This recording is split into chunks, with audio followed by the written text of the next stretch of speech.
जय हिंद साथियों। मैं हरि सिंह और आज आपके सामने लेकर आया हूँ इंडिया पॉलिटी और भारतीय संविधान में सबसे महत्वपूर्ण जो चीज है, जो पूरे भारतीय संविधान को लेकर चल रहा है, वो है संविधान के भाग। और आज अपन समझेंगे, अपन याद करेंगे संविधान के भाग को कि संविधान के भाग को कैसे याद रखना है, कैसे अपने को उसको ट्रिक के साथ याद रखना है, कैसे अपन उसको अपने मेथड के साथ याद रखेंगे। वो सब अपन यहाँ पर जानेंगे कि इस भाग के अंदर क्या क्या अनुच्छेद है, क्या उसमें बताया गया है, वो भी मैं आपको यहाँ पे बताऊंगा। और वो भी अपने को याद रखना जरूरी है, क्योंकि बहुत बार प्रश्न पूछे जाते हैं कि निम्नलिखित में से कौन सा है और ये किस भाग में वर्णित है, किस भाग के अंदर ये अनुच्छेद आ रहा है, वो भी अपने को ध्यान में रखना है। तो भाग भाग के अंदर क्या लिखा हुआ है, भाग में कितने अनुच्छेद है, कौन कौन से अनुच्छेद है, कहाँ से कहाँ तक भाग के अंदर वो अनुच्छेद है, और भाग को कैसे याद रखना है 1 2 3 4 5 के क्रम में, वो भी अपने को जानना है। ठीक है, तो अपन बढ़ते हैं आज भारत के संविधान के भाग, जिसके अंदर पूरा का पूरा संविधान अपने पास आ गया। ठीक है, जैसा कि अपने को पता है कि भारत का संविधान है और उसके अंदर टोटल भाग कितने, 22 भाग है। ठीक है, और उस 22 भागों के अंदर भी 3 4 ऐसे भाग है जो उनके उप भाग के नाम से जाने जाते हैं। तो अपन कहेंगे कि 22 यदि मानते हैं अपन, तो टोटल अपने पास भाग होते हैं वो 26 हो जाते हैं।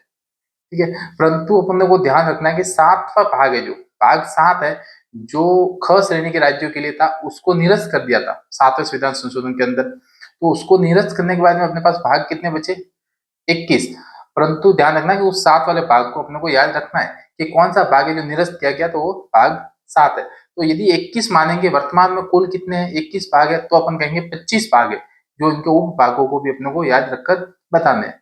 ठीक है, ये कुछ बेसिक जानकारी जो अपने को पता होनी चाहिए। अब मैं आपको बताता हूँ भाग एक। और भाग एक के अंदर भारत के संघ और राज्य क्षेत्र का उल्लेख है। भारत के संघ तथा राज्य क्षेत्र का उल्लेख है भाग एक के अंदर। और एक में 1 से 4 तक अनुच्छेद है। अपन कहेंगे 1 2 3 और 4। भारत के केंद्र व राज्य क्षेत्र का उल्लेख है 1 से 4 अनुच्छेद के अंदर। ठीक है, अब अपन कहेंगे केंद्र व राज्य है, तो दूसरे भाग के अंदर अपन आता है नागरिक। यानी कहेंगे कि केंद्र व राज्य में रहेगा कौन, नागरिक रहेंगे। तो अपन कहेंगे दूसरा जो भाग है वो नागरिकता का भाग है। दूसरा भाग कौन सा है, नागरिकता का भाग है। और इसमें भारत में एकरी नागरिकता है। एकरी मतलब एक ही नागरिकता, चाहे आप राजस्थान में रहो चाहे असम में रहो, आप भारत के नागरिक कहलाओगे। यानी कहेंगे भारत में एकल नागरिकता प्रणाली है। भारत के भाग, या कह सकते भाग 2 के अनुसार इसमें अनुच्छेद कितने, यानी अपने को याद रखना 1 से 4 तो किसमें, भारत के भाग फर्स्ट के अंदर। ठीक है, और बाकी 5 से 11 तक है भाग 2 के अंदर। ठीक है, तो भाग 2 के अंदर अनुच्छेद कितने, 5 से 11 तक। 5 से 11 तक। अब नागरिक बन गए तो नागरिकों को कुछ अधिकार दिए गए। ठीक है, तो अब आएंगे अपने पास अधिकार, मूल अधिकार, मौलिक अधिकार। और वो है भाग 3 के अंदर। मूल अधिकार या मौलिक अधिकार जो भाग है 3 के अंदर है। कहां से कहां तक है, तो अपने को समझना है भाग 2 के अंदर कहां से कहां तक अनुच्छेद है। तो अपन कहेंगे कि 5 से 11 तो कहां पर है, नागरिकता के अंदर। तो 12 से ये शुरू हो गया। 12 से 35 तक के अनुच्छेद किसमें, मूल अधिकार के अंदर है। यानी कहेंगे कि मूल अधिकारों का वर्णन संविधान के किस अनुच्छेद के अंदर किया गया, या किस अनुच्छेदों के मध्य है। तो अपन कहेंगे 12 से 35 के मध्य, ये अपने को जानना है।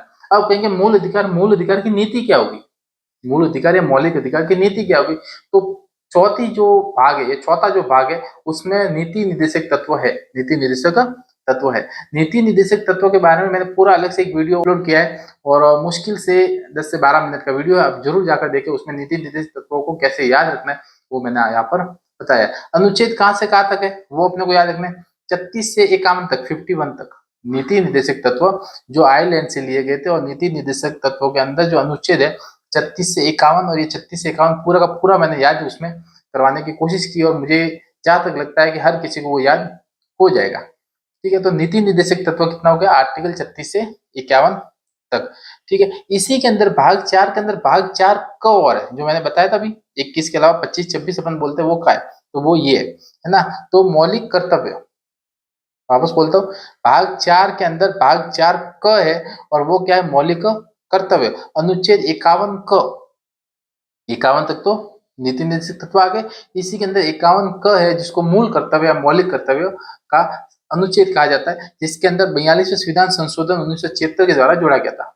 मूल कर्तव्यों को 42वें संविधान संशोधन 1976 के द्वारा भाग 4 के अंदर 4 क में 51 क अनुच्छेद के अंदर जोड़ा गया था, ये अपने को जानना है। फिर मैं कहूँ भाग 4 के बाद में भाग 5, ठीक है। अब नीति भी हो गई, अब इन नीतियों का क्रियान्वयन करेगा कौन, समझ रहे आप, याद कैसे करना है अपने को। केंद्र व राज्य क्षेत्र आ गया, केंद्र व राज्य क्षेत्र में रहेगा कौन, तो नागरिक, यानी नागरिकता आ गई भाग 2 के अंदर। नागरिक है, नागरिकों को कुछ अधिकार है, अधिकार कौन से, मूल अधिकार भाग 3 के अंदर। और मूल अधिकार के बाद में उनकी नीति है, यानी उनको कैसे अपन नीति निर्देशक तत्व बोलते हैं अपन भाग 4 के अंदर। अब नीतियों को बनाएगा कौन, तो बनाएगा सरकार, सरकार यानी केंद्र सरकार। तो अपन कहेंगे कि भाग 5 के अंदर केंद्रीय प्रशासन है, भाग 5 के अंदर केंद्रीय प्रशासन है। और केंद्रीय प्रशासन का अपने को अनुच्छेद याद रखना है 52 से लगाकर 151 तक, 52 से लगाकर 151 तक का अनुच्छेद है किसके अंदर, भाग 5 के अंदर केंद्रीय प्रशासन। अब केंद्रीय प्रशासन में क्या है, राष्ट्रपति, उपराष्ट्रपति, प्रधानमंत्री, उप प्रधानमंत्री जो भी, और मंत्रिपरिषद, सर्वोच्च न्यायालय, संसद, ये सब। और है एक नियंत्रक व महालेखा परिषद कैग, ये सब क्या है, केंद्रीय प्रशासन के अंदर आते हैं। अपन अलग से और इसको डिटेल में पढ़ेंगे, अभी अपने को सिर्फ याद रखना है कि भाग 5 के अंदर केंद्रीय प्रशासन है, जो 52 से लगाकर 151 अनुच्छेद तक फैला हुआ है, या कह सकते हैं उसके मध्य में, जिसमें राष्ट्रपति, उपराष्ट्रपति, प्रधानमंत्री, मंत्रिपरिषद, महान्यायवादी, सर्वोच्च न्यायालय, संसद और नियंत्रक व महालेखा परिषद, ये पूरा आता है उसमें है, ठीक है। अब केंद्र प्रशासन हो गया, केंद्र प्रशासन भाग 5 के अंदर है। अपन कहेंगे केंद्र के बाद में राज्य भी तो है, तो आप कहेंगे भाग 6 के अंदर क्या है, राज्य प्रशासन। अब राज्य प्रशासन के अंदर क्या है, तो मुख्यमंत्री, राज्यपाल, विधानमंडल, उच्च न्यायालय, ये सब किस में आ गया एक तरह से, भाग 6 के अंदर राज्य प्रशासन। अनुच्छेद 152 से 237 तक याद रखना अपने को, अनुच्छेद 152 से 237 तक का है, जो अपने को ध्यान रखना है किसके लिए, राज्य प्रशासन के लिए, भाग 6 के अंदर। वापस बताओ 1 से 6 तक याद हो गए होंगे। केंद्र व राज्य के संघ क्षेत्र 1 से 4 अनुच्छेद, भाग 2 के अंदर नागरिकता, कहां से कहा, 5 से 11 अनुच्छेद, 3 के अंदर मौलिक अधिकार, कहां से कहा, 12 से 35 तक, 4 के अंदर नीति है, नीति निर्देशक तत्व 36 से 51 तक, ठीक है। 5 के अंदर क्या है, केंद्रीय प्रशासन है, और केंद्रीय प्रशासन कहां पर, 52 से लगाकर 151 तक। फिर भाग 6 के अंदर राज्य प्रशासन है, कहां से कहां तक है, तो 152 से लगाकर 237 तक, 152 से लगाकर 237 तक, इसमें मुख्यमंत्री, उच्च न्यायालय, राज्यपाल, विधानमंडल, ये सब उसमें आ गए, ठीक है। फिर मैंने बताया था अभी जस्ट थोड़ी देर पहले भाग 7 है, और वो भाग 7 क्या है, भाग 7 को निरस्त कर दिया है, ख श्रेणी के राज्यों का उल्लेख था, ध्यान रखना, ख श्रेणी के राज्यों का उल्लेख, या कह सकते हैं ब श्रेणी के राज्यों का उल्लेख था। आर्टिकल 238 में प्रश्न पूछा जाए तो आर्टिकल 238 को निरस्त किया गया, या कह सकते हैं भाग 7 को निरस्त किया गया, किस संशोधन के तहत, तो 7वां संविधान संशोधन 1956 के तहत भाग 7 के विषयों को निष्प्रभावी कर दिया या निरस्त कर दिया गया, ठीक है। तो संविधान का कौन सा भाग निरस्त किया गया, भाग 7, कौन सा अनुच्छेद निरस्त किया गया, 238, पर अपने को याद रखना है कि कौन सा निरस्त किया, 238 अनुच्छेद है और भाग 7 है। अब 7 के बाद में क्या आया भाई, केंद्र प्रशासन आ गया, राज्य प्रशासन आ गया, उसके अलावा भी एक चीज है अपने भारत के अंदर, केंद्र शासित प्रदेश, क्या है, केंद्र शासित प्रदेश। तो अब है अपने भाग 8 के अंदर केंद्र शासित प्रदेश, केंद्र शासित प्रदेश, और इसके अनुच्छेद याद रखना 3 है, 239, 240, 241, 242, 4 हो गए, है ना। यानी कहेंगे 239 से 242 तक जो अनुच्छेद है वो है केंद्र शासित प्रदेशों के बारे में, कि केंद्र शासित प्रदेशों की अलग से विधानसभा होगी, केंद्र शासित प्रदेशों को क्या क्या दिया हुआ है, मुख्यमंत्री होगा, ये सब कुछ एक तरह से अपन कहे तो भाग 8 के अंदर है, केंद्र शासित प्रदेश के अंदर, केंद्र शासित प्रदेश भी हो गया, यानी कहे कि ऊपर ऊपर का जो भी लेवल है वो सब अपना कवर हो गया। वापस बताओ, केंद्र व राज्य क्षेत्र, दूसरे में नागरिकता, तीसरे में मूल अधिकार, चौथे में निधि निर्देशक तत्व, 5वें के अंदर केंद्रीय प्रशासन, छठे के अंदर राज्य प्रशासन, 7वें के अंदर ख श्रेणी के राज्य थे उसको निरस्त कर दिया 238 अनुच्छेद, 8वें के अंदर क्या है, केंद्र शासित प्रदेश है।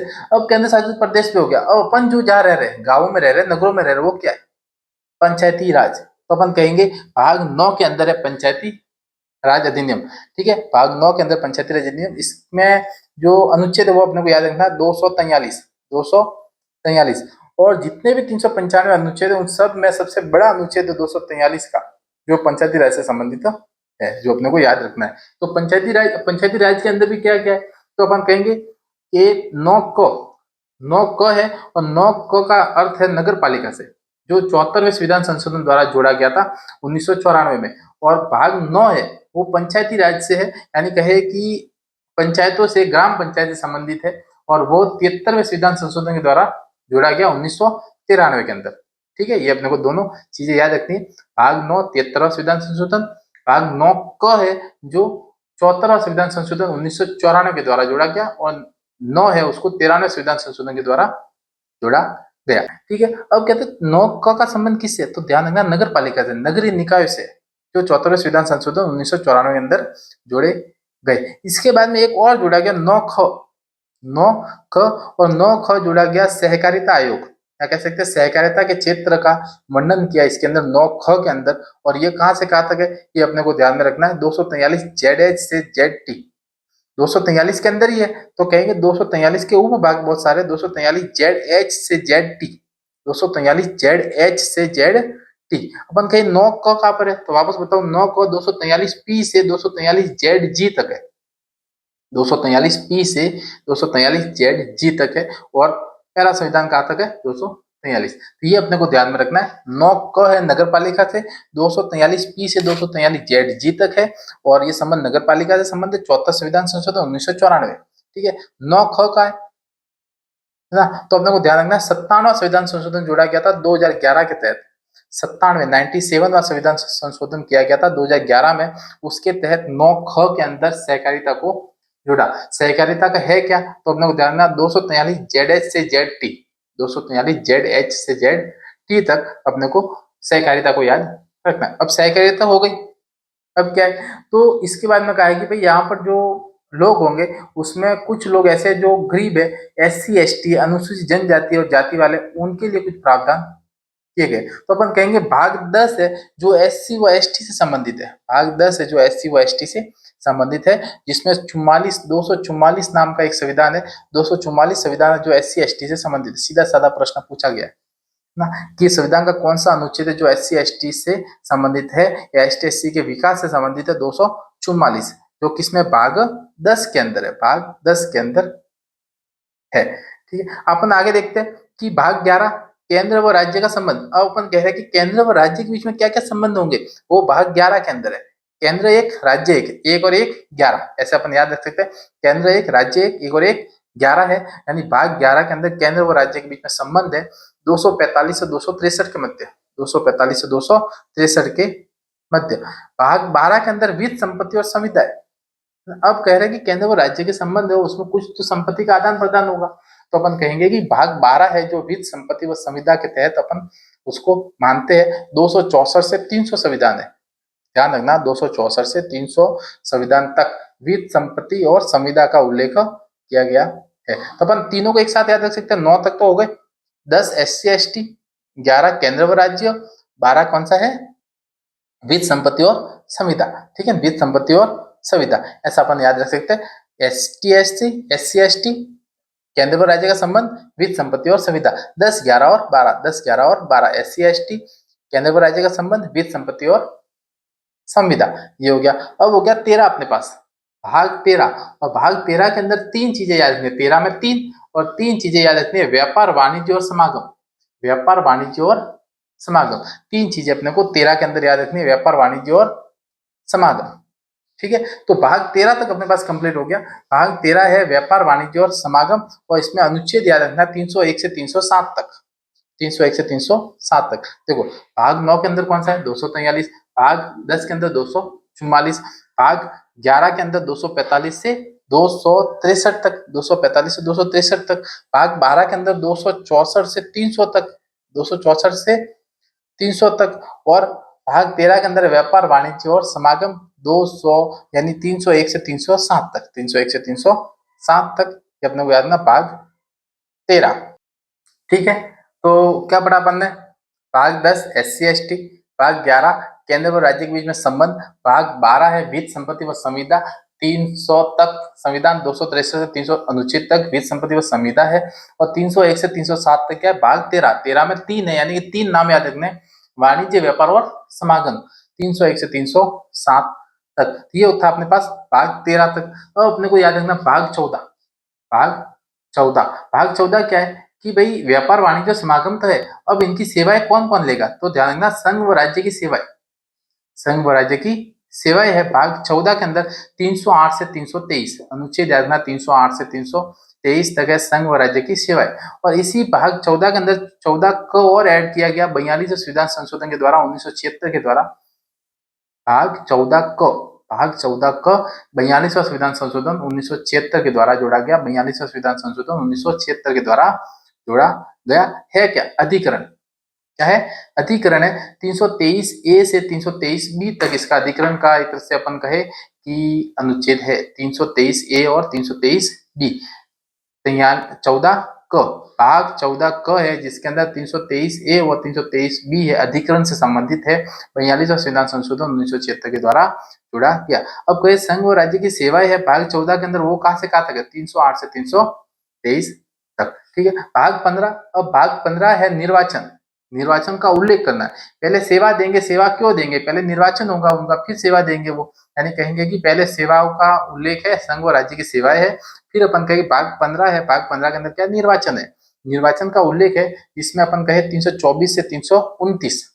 निर्वाचन का उल्लेख 324 से 329 जिसमें राज्य निर्वाचन आयोग, मुख्य निर्वाचन आयुक्त, ये सब राष्ट्रीय निर्वाचन आयोग, ये क्या है तो अपने याद रखना 324 से 329 के मध्य है निर्वाचन का उल्लेख है। भाग 15 के अंदर निर्वाचन में कह रहे कुछ वर्गों के लिए विशेष उपबंध भी देंगे अपन, तो कहेंगे भाग 15 के बाद में भाग 16 आ रहा है, उसमें कहा गया कुछ वर्गों के लिए विशेष उपबंध निर्वाचन करेंगे। निर्वाचन में विशेष उपबंध अपन देंगे और वो कहां से कहा था कि 330 से 342 तक, 330 से 342 तक। भाग 16 है कुछ वर्गों के लिए विशेष उपबंध का प्रावधान है 320 से 330 से 342 तक। ठीक है, ये अपने को कुछ याद रखना है। यानी अपन ने कैसे याद किया? भाग 9 तक तो अपने को पता चल गया, केंद्र, राज्य, केंद्र शासित प्रदेश, पंचायत और नगर पालिका आ गई। भाग 10 SC ST। भाग 11 हो गया केंद्र व राज्य के बीच संबंध। भाग 12 हो गया वित्त, संपत्ति, वित्त और संविदा। भाग 13 में 3 है व्यापार, वाणिज्य और समागम। भाग 14 के अंदर क्या है? संघ व राज्य की सेवाएं है और सेवाएं के अंदर ही एक तरह से क्या अधिकरण है 14 क के अंदर जो 323 ए और 323 बी अनुच्छेद है 14 क के अंदर। भाग 14 है ये और उसके अंदर 42वां संविधान संशोधन 1976 के द्वारा जोड़ा गया था। ठीक है। भाग 15 निर्वाचन का उल्लेख है और निर्वाचन में कुछ उपबंध करेंगे, तो भाग 16 है जो विशेष उपबंध के तहत जोड़ा गया है और विशेष उपबंध है कौन से? 330 से 342 तक। 330 से 342 तक ये अपने को ध्यान में रखना है। ठीक है। निर्वाचन का उल्लेख कहां से कहा था? 324 से 329 तक 5 संविधान दिए, ठीक है, ज्यादा नहीं है। 15 के अंदर 5 अनुच्छेद, 15 के अंदर 5 अनुच्छेद। फिर भाग 17, भाग 17 में क्या है? 343, याद रखना अपने को 343 राजभाषा, राष्ट्रीय भाषा। भारत की राजभाषा कौन सी है? हिंदी है अपने पास। ठीक है। तो 343 से 351 तक, 343 से 351 तक राज्य भाषाओं का उल्लेख किया गया है। 343 के अंदर हिंदी को भारत की राष्ट्रभाषा या राजभाषा मानी। ठीक है, ये अपने को ध्यान में रखना। भाग 17 है जो राजभाषा से संबंधित है, 343 से 351 अनुच्छेद इसमें है। अब अपन आगे देखते हैं भाग 18। भाग 18 है जो आपातकालीन उपबंध देता है। आपातकाल के जो वर्णन किया गया है, जो उसके अनुच्छेद है वो इस भाग के अंदर भाग 18 यानी आपातकाल। 18 आपातकाल, 18 आपातकाल कैसे याद रखना? 18 आपात। ठीक है, कैसे याद रख सकते हैं कि भाग 18 आपातकाल, भाग 18 आपातकाल का अनुबंध 352 से 360 अनुच्छेद है। तो कैसा अच्छा है? 352 से 360 तक अनुच्छेद है। 18 आपातकाल 352 360 अनुच्छेद के अंदर है। भाग 19, भाग 19 अलग है और कहते हैं कि राष्ट्रपति व राज्यपाल का संरक्षण दिया गया। प्रखंडन समझना, भाग 19 है उसमें प्रखंडन प्रावधान है। प्रखंडन प्रावधान के अंदर क्या दिया गया है? तो राष्ट्रपति व राज्यपाल का संरक्षण दिया गया है। राष्ट्रपति व राज्यपाल का संरक्षण ऐसा है कि जब तक वो पद पर रहेंगे तब तक उनको गिरफ्तार नहीं किया जा सकता। और ये बहुत सारे जो प्रावधान है, महाभियोग है, ये सब किसके तहत है? तो भाग 19 के तहत, या कह सकते हैं कि उसमें 361 से 367 तक जो अनुच्छेद है वो राज्यपाल व राष्ट्रपति के संरक्षण से संबंधित है, प्रखंडन से संबंधित है। 361 से 367 तक।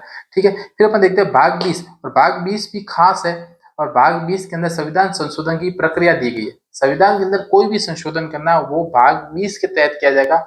और भाग 20 के अंदर भी एक अनुच्छेद, एक ही अनुच्छेद 368, तो अपन कहेंगे 368 के तहत संविधान में संशोधन किया जाएगा। भाग 20 के तहत संविधान में अनुच्छेद संशोधन किया जाएगा।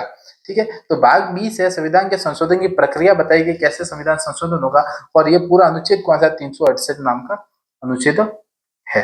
ठीक है। फिर अपन देखें भाग 21। भाग 21 क्या है? अस्थायी संक्रमणकालीन उपबंध। अस्थायी संक्रमणकालीन उपबंध। तो अपन कैसे याद रखेंगे? आपातकाल, आपात के बाद में राष्ट्रपति व राज्यपाल का संरक्षण दिया गया। राष्ट्रपति व राज्यपाल के संरक्षण के बाद में क्या दिया गया है अपने पास? संविधान संशोधन की प्रक्रिया 368 में दी गई है। अस्थायी संक्रमणकालीन उपबंध दिया गया है भाग 21 के अंदर। अस्थायी संक्रमणकालीन उपबंध दिया गया भाग 21 में 369 से 312 नाम के अनुच्छेद में।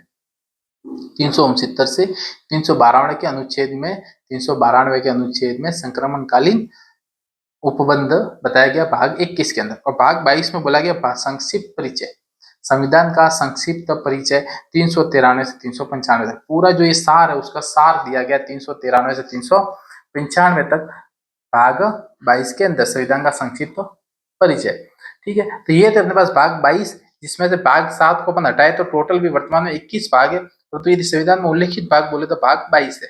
ठीक है, ये अपने को ध्यान रखना है। इसमें 2-3 एक्स्ट्रा है, जिसमें 9 क हो गया, 9 ख हो गया और 14 क हो गया, जो ये एक्स्ट्रा है। तो अपन वापस कहते हैं भाग 1 से अपन याद करें, कैसे करेंगे? भाग 1 के अंदर केंद्र व राज्य क्षेत्र है, 1 से 4 अनुच्छेद। भाग 2 के अंदर नागरिक बनेंगे यानी नागरिकता है, 5 से 11 तक। भाग 3 के अंदर मूल अधिकार है, कहां से कहां तक? 12 से 35 तक। 4 के अंदर नीति निर्देशक तत्व है, और कहां से कहां तक है? तो 36 से 51 तक। भाग 5 के अंदर, भाग 5 के अंदर केंद्रीय प्रशासन है, जो अपन कहे कि 52 से लगाकर 151 अनुच्छेद तक केंद्रीय प्रशासन है, जिसमें मुख्य राष्ट्रपति, राज्य प्रधानमंत्री ये सब आ गए। और भाग 6 के अंदर राज्य प्रशासन है, जिसमें अपन कहे कि 152 से लगाकर 237 अनुच्छेद तक भाग 6 है। भाग 7 ख श्रेणी या ब श्रेणी के राज्य थे, जिसको हटा दिया गया 7वां संविधान संशोधन के तहत 238 नामक अनुच्छेद था, जिसको निरस्त कर दिया गया। तो राज्य के बाद में आगे केंद्र शासित प्रदेश। केंद्र शासित प्रदेशों का उल्लेख है भाग 8 के अंदर 239 से 242 तक अनुच्छेद है, 239 से 242 तक अनुच्छेद है। ठीक है। भाग 8 से भाग 9 पंचायती राज। भाग 9 243 अनुच्छेद है, सबसे बड़ा अनुच्छेद है पंचायती राज का।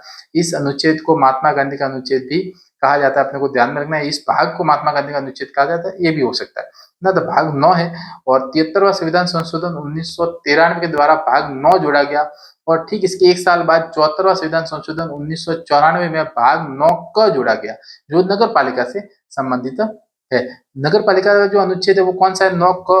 तो 243 पी से 243 जेड जी, 243 पी से 243 जेड जी है नगर पालिका से संबंधित। फिर अपन कहे कि 2011 के अंदर सहकारिता नामक एक अनुच्छेद जोड़ा गया 243 ख के अंदर। 243 ख में सहकारिता नामक एक अनुच्छेद जोड़ा गया 243 जेड एस से 243 जेड टी तक। यहाँ तक तो अपने को एक तरह से क्रम से याद रखना है। इसके बाद में वापस अपन 3-3 4-4 का पेयर बना देंगे। जैसे अपन कहे भाग 10 SC ST, भाग 11 क्या है? केंद्र व राज्य के बीच में संबंध। भाग 12 क्या है? वित्त संपत्ति व संविदा। भाग 13 में 3 व्यापार वाणिज्य और समागम। ऐसे अपन याद रख सकते हैं। फिर अपन के भाग 14 के अंदर क्या? संघ व राज्य की सेवाएं है। उसी के अंदर 14 क और जुड़ा गया 42 संविधान संशोधन 1976 के तहत क्या है? उसमें अधिकरण है 243 ए व 243 बी है। फिर अपन कहे कि सेवाएं है, तो सेवाएं के लिए निर्वाचन होगा। तो भाग 15 के अंदर क्या है? निर्वाचन का उल्लेख है 324 से 329 अनुच्छेद के अंदर। भाग 15 में निर्वाचन का उल्लेख है 324 से 329 अनुच्छेद के अंदर। भाग 16 है, जो कुछ वर्गों के लिए विशेष उपबंध देता है, कुछ वर्गों के लिए विशेष उपबंध देता है। 330 से 342 अनुच्छेद है, उसमें 330 से 342 तक अनुच्छेद है। फिर अपन कहते हैं भाग 17 विशेष उपबंध देंगे। भाई भाषा कौन सी होगी? तो भाग 17 के अंदर भाषा है, राजभाषा है 343 से 351 तक, 343 से 351 तक, जिसमें 343 के अंदर हिंदी को राजभाषा का दर्जा दिया गया। ठीक है। अब अपन कहे भाग 17 के बाद में 18 आपात। ठीक है ना, ऐसे याद रखना। भाग 18 को आपातकाल है, आपातकालीन उपबंध है 352 से 360 तक, 352 से 360 तक आपातकालीन उपबंध है। अब आपातकाल है तो उसमें संरक्षण देंगे किसको? राष्ट्रपति व राज्यपाल को। तो अपन कहेंगे 18 के बाद में 19 आता है, 19 में राष्ट्रपति व राज्यपाल को संरक्षण है, प्रखंडन का प्रावधान है ना। अपन कहेंगे प्रखंडन का उपबंध है। कौन सा अनुच्छेद है? तो 361 से 367 तक, 361 से 367 तक है, राष्ट्रपति व राज्यपाल को संरक्षण दिया गया है। भाग बी से कहते हैं कि संविधान संशोधन की प्रक्रिया बताई गई 368 अनुच्छेद के तहत। संविधान संशोधन की प्रक्रिया बताई गई 268 अनुच्छेद के तहत। और भाग 21 से अस्थायी संक्रमणकालीन उपबंध, अस्थायी संक्रमणकालीन उपबंध 369 से 392।